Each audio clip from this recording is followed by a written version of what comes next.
A paz, igreja! A paz, igreja, tudo bem com você? Mais um vídeo que nós estamos aqui e nós estamos nesse domingo abençoado para trazer mais um episódio da lição da frutificação do Espírito.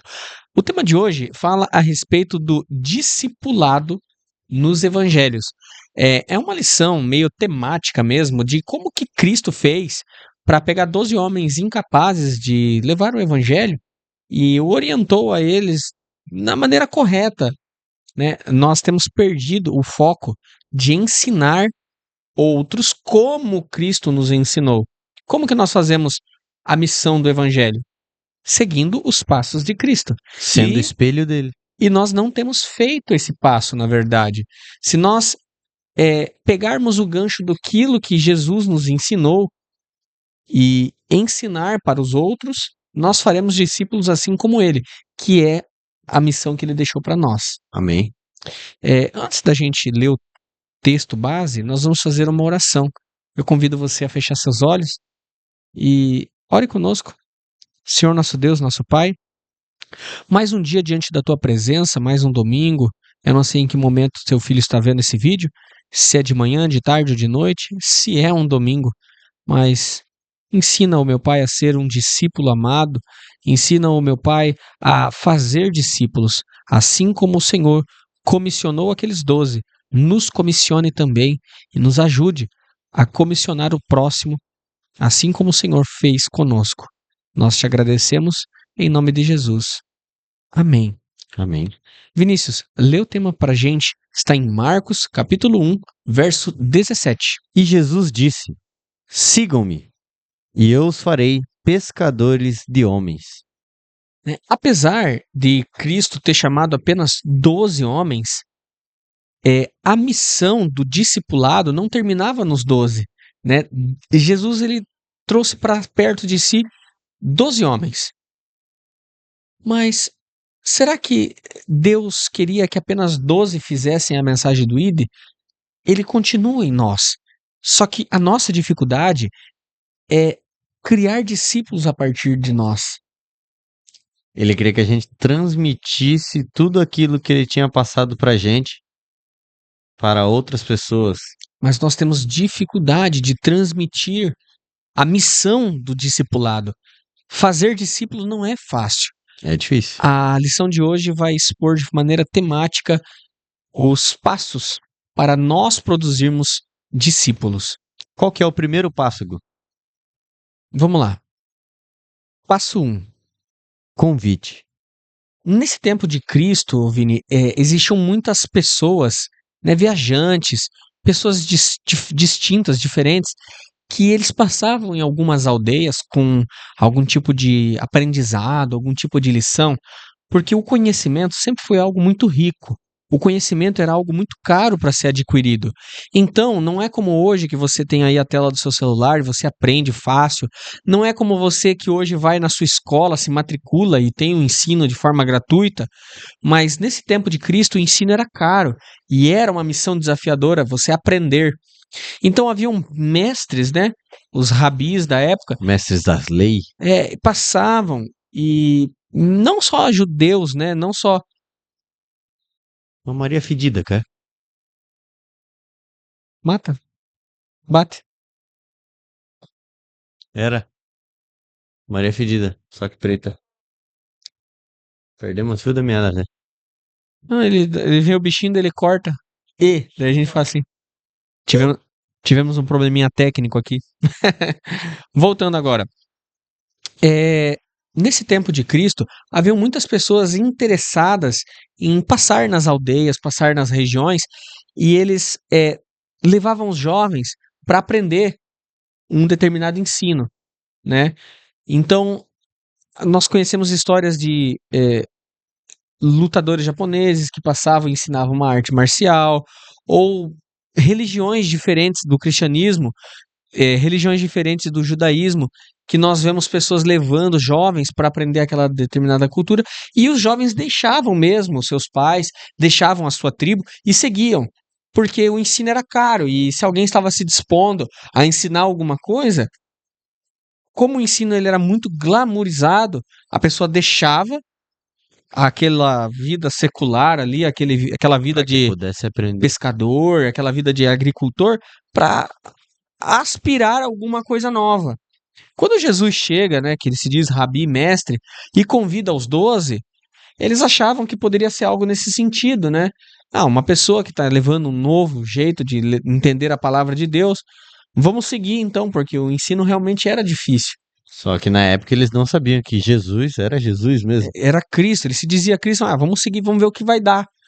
É uma oportunidade de seguir até um tempo.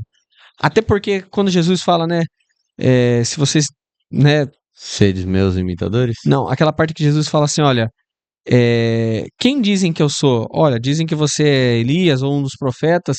E quem vocês dizem que eu sou? E aí Pedro fala, né, tu és Cristo, filho do Deus vivo. E foi o primeiro momento que eles falam que ele era Cristo. E eles já tinham andado com Jesus mais de 3 anos. Então, no fim do evangelho, praticamente, de Cristo, eles entenderam quem estava com eles.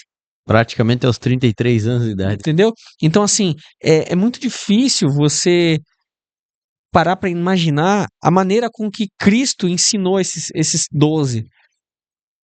Né? Cristo, ele ensinou através do primeiro passo, o convite. Ele chama, convida a aprender. Então, assim, qual que é o primeiro passo para que a gente aprenda? O convite. O interessante é que esse convite demorou 3 anos para que a pessoa fosse realmente aprender de fato, né? Depois de 3 anos e meio. Mas qual o primeiro passo para um discipulado? É convidar, de fato. Jesus nos ensina. Então, assim, qual é a lição de hoje? Os passos que Jesus fez discípulos. Qual é o primeiro passo? Convidar. Se você não convida a pessoa a estar perto de você para aprender, a pessoa não vai se aproximar. Às vezes tem uma pessoa aí no seu convívio que a pessoa não vai chegar até você. Você precisa falar assim, olha, eu tenho uma palavra para dar para você. Você ouviu falar sobre o evangelho? E comece. Convide a pessoa a ouvir. Convivência. O segundo passo é a convivência. Então, a gente convida, então eu tenho que estar próximo do Gustavo para que ele entenda o que Jesus tem transformado em minha vida. Chama ele para comer um churrasco, participa com uma ceia com ele, chama ele para conversar. E nesses momentos que você consegue. Nesse momento, quando você está próximo da pessoa, você tem uma maior intimidade, você consegue mostrar aquilo que o Espírito Santo precisa para que seja habitado naquela pessoa. E você consegue mostrar também o que Deus fez na sua. Com certeza. Né? Que através da minha vida, como um testemunho para ela. Exatamente. E também tem a importância da entrega também, nego. Sim, a importância da entrega. O que é a importância da entrega? É o eu fazer um esforço sobremodo para que aquela pessoa esteja perto de mim, Exatamente. né? Aí tem uma passagem bem conhecida, até vou pedir para você ler, Vini, que está lá em João, capítulo 10, verso 11. Diz assim: Eu sou o bom pastor. O bom pastor dá a vida pelas ovelhas. Você vê, tem um vídeo bem conhecido, acho que quem está assistindo esse vídeo aí em casa já viu esse outro que assim pessoas aleatórias vão lá e ficam gritando numa colina tentando chamar as ovelhas, né, para perto, né? E elas não vêm. Elas não vêm, daqui a pouco chega o pastor Quando e ele ela, chama. ei, daqui a pouco as ovelhas todas vêm, né? Quando você estiver próximo daquela pessoa, discipulando ela e você chamá-la, vai ser irresistível. Porque Jesus fez isso. Jesus, ele não abandonou os discípulos. Você vê, Pedro negou. Mas mesmo assim, Quem estava lá no mar esperando Pedro com o fazendo peixe? churrasquinho. Por isso que eu tô falando, me chame pro churrasco. Então, assim, Jesus, ele não nos abandonou. Da mesma maneira que Jesus não nos abandonou, nós temos que crer que aquelas pessoas que convivem com você, embora pecadoras, aquelas pessoas que estão lá que, embora não tenham, assim, aos seus olhos a capacidade de ser santo como você é, ou de ter uma vida de santificação que às vezes você quer ter e não consegue, mas você quer que aquela pessoa tenha uma vida próxima da sua, que é errando, falhando, mas buscando a Cristo, não desistindo, sentindo a presença dele. Se você tem coragem de se esforçar pelaquela pessoa, para aquela pessoa ser alguém cheia do Espírito Santo, aquela pessoa vai ser alcançada. Aí é a sua fé que tem que estar em ação. Instrução. Nesse terceiro tema, que é instrução, eu tenho um versículo para reflexão que se encontra na Bíblia, no livro de Marcos, capítulo 4, versos 33 ao 34. E com muitas parábolas tais lhe dirigia a palavra, segundo o que podiam compreender. E sem parábolas nunca lhe falava. Porém, tudo declarava em particular aos seus discípulos. Interessante isso, nego? Porque no particular ele falava todos os ensinamentos, nego? É porque às vezes Jesus dirigiu uma parábola em aberto, né, para a multidão ali, então a multidão ouvia realmente de uma forma mais ampla. Mas Só que a aberto. multidão não era discípulo. É então assim, ó. Jesus se aprofundava apenas com os discípulos deles, para que os discípulos pudessem repassar aquele conhecimento profundo para mais pessoas de modo amplo e pegar outras pessoas como os discípulos, Fazer discípulos. fazer mais discípulos e assim sucessivamente até chegar aos quatro cantos da terra. Então você vê, ministrar uma palavra é aqui, ó, aberto ao microfone, eu ministro. Aquele que pegou, pegou. Como Quem diz o pegar, outro. pegou. Exatamente. É aquela assim, ó, dentro de uma mensagem, a bênção, você tá lá esperando aquela mensagem no culto. Ou essa aqui é minha. Você pega aquela bênção. Fala, essa palavra é minha. É pra mim, tava É precisando pra mim, tava dela. precisando. Mas, cara, se você chega ali, ó, no individual, e individualmente o pastor vai jogar a palavra de acordo com a sua necessidade. Ele vai te dar uma palavra orientada. É a mesma coisa o discipulado. Se você chama alguém para ser discipulado da sua parte, você vai orientá-lo, como Jesus. No particular, ele declarava tudo aos seus discípulos. Então, assim, ó, instrução fiel, instrução particular, instrução a todo momento, instruindo a todo momento com todo o conhecimento. E para ser instruído, você tem que estar convivendo. E aí nós partimos para um segundo tema, que é o discipulado individualizado, né? Cada discípulo ali, ele teve que ser trabalhado de uma forma, uma lapidação diferente.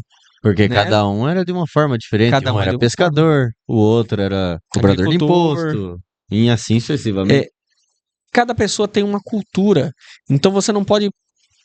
Ah, esse é um método de discipular. Não. Até a maneira com que você fala com a pessoa, o sotaque, o ritmo, né? A maneira com que você. Falar na gíria da pessoa. Praticamente isso. Assim como Paulo falava, para gregos, ele falava para gregos. Apolo ministrava melhor que Paulo para os gregos, mas Paulo sabia falar para gregos. Só que quando Paulo falava com pessoas simples, Paulo mudava a forma de falar de maneira simples. Cada pessoa é uma pessoa e o bonito não é você sentar aqui de forma eloquente, eu vou falar. Não, seja exatamente como o seu público precisa de você. Aquela pessoa que você já conhece as características dela, fale da maneira com que ela precisa conhecer o evangelho. De forma simples. Aquela pessoa foi abusada sexualmente, você sabe. Traga a mensagem para curar a ferida dela. Aquela pessoa é alcoólatra, traga a palavra da libertação para ela. Aquela pessoa, ela sofre com doença. Fale sobre o Jeová Rafá que cura. Que cura enfermo. Então você vai trazer o ensino de acordo com o discipulado e também falar de forma com que ele entenda. Você não fala para um juiz do evangelho da mesma forma com que você fala para uma pessoa de chão de fábrica, uma pessoa mais simples. Então aprenda a fazer um discipulado exclusivo. Seleção. Último tema é a seleção de pessoas, e esse tema ele está baseado em cima de um pequeno textinho ali que faz menção a isso, que é Marcos, capítulo 3, verso 14 e 15. Lê pra gente, Vinícius. E nomeou 12 para que estivessem com ele e os mandassem a pregar, e para que tivessem o poder de curar as enfermidades e expulsar os demônios. Então você vê, né, que Jesus, na verdade, ele fez seleção de 12. Nossa, com certeza muitas outras pessoas queriam ter o privilégio De serem de escolhidos. ser esses 12, mas foram só 12. Então, assim, ó, eu não consigo fazer 50 discípulos. É muita É coisa. muita coisa. Eu não consigo fazer 30 discípulos. Tanto é que nem mesmo Jesus conseguiu discipular tantas pessoas. Jesus, que era Jesus, que Era o cara.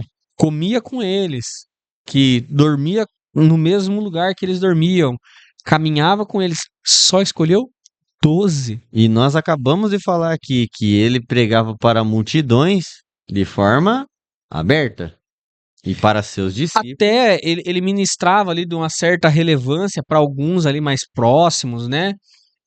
Frequentava a casa de algumas pessoas, né? Você vê que Jesus era frequentador na casa de Maria, era frequentador na casa de alguns, mas discipular Jesus na sua vida foram 12. Então, assim, como que você vai fazer mais de 12 discípulos? Por isso que eu tô falando que discipular é algo muito exclusivo. Você tem que olhar lá para um jovem na sua igreja, uma pessoa que é mais inexperiente que você fala assim, cara, eu vou gastar tempo com essa pessoa. Eu vou investir o meu tempo nele. Você que é cristão, você tem que colocar na sua mente assim, ó, tem alguém que precisa de mim. Tem alguém que precisa, a partir de mim, eu vou fazer um discípulo na terra, eu vou fazer. Vou fazer ele crescer. Eu vou fazer essa pessoa ser melhor do que ela é. Eu vou fazer.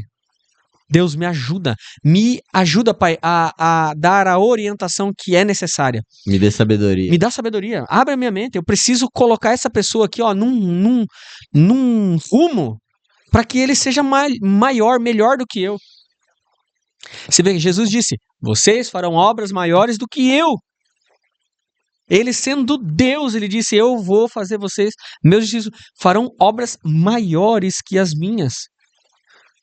Então, assim, quem é professor quer que o aluno seja maior.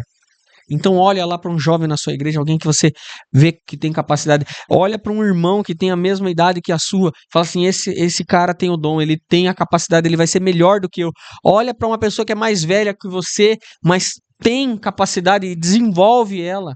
Chama para perto. Orienta. De preferência jovens. Porque Jesus, ele chama todos os discípulos. O mais velho era Pedro. João era o mais novo. Tinha ali 14, 15 anos. Talvez até menos. Quando começou a seguir Cristo. Então, jovens. Olha para os mais jovens. Dá atenção para a juventude. Faz um discípulo. Jovens têm força de vontade, né? Tem ânimo, né? A Bíblia fala. Então, chamei vocês porque são jovens, porque tem força. que na idade Que já tem à fica- disposição, né? quando a pessoa chega numa idade mais avançada, não é que ela não vá mais fazer, mas ela tem suas dificuldades, né, Gu? Filhos, esposa, casa. Fica mais difícil. Jovem, cara, se você falar assim, meu, vai ter Uma negócio vigília aqui, vamos. Ah, vai lá. Vamos nada. precisar fazer um Vai, culto ao ar livre, tô vamos. lá. Entendeu? Jovem. A força da igreja está na juventude. É o jovem que move a igreja pro futuro. Você já reparou, um culto abençoado é quando o grupo do louvor, vamos começar, né? O grupo do louvor vem, começa a cantar. A igreja inteira tá aquele silêncio, todo mundo se levanta, mas tá todo mundo em silêncio. Quando os jovens começam a cantar, a igreja começa a vir junto. Então, é o que nós estamos falando, a força está na juventude. Sim. Mas também temos a parte da palavra. Por isso nós temos que instruir os nossos jovens para que eles venham ser cheios do conhecimento da palavra. Exatamente. Então, assim, quais são os passos para você fazer um discípulo? Você primeiro vai convidar, depois que você já fez um convite, você vai estar Instruir. próximo a ele, depois você faz a instrução e por último, né, que não menos importante, realmente fazer seleção daquilo que você tem chamado, né? Tá um pouquinho invertido aqui a ordem, porque na minha concepção, primeiro você tem que selecionar antes de você chamar, mas essa é a orientação que nos foi dada através da revista. Agora nós vamos partir para a conclusão. Preste atenção no que a conclusão da revista nos fala. Seja estratégico na hora de decidir quem ficará com a parcela mais expressiva do seu tempo. Tenha cuidado para não desenvolver um ministério focalizado em problemas, mas no treinamento de gente com real potencial de cuidar das multidões que andam como ovelhas sem pastor.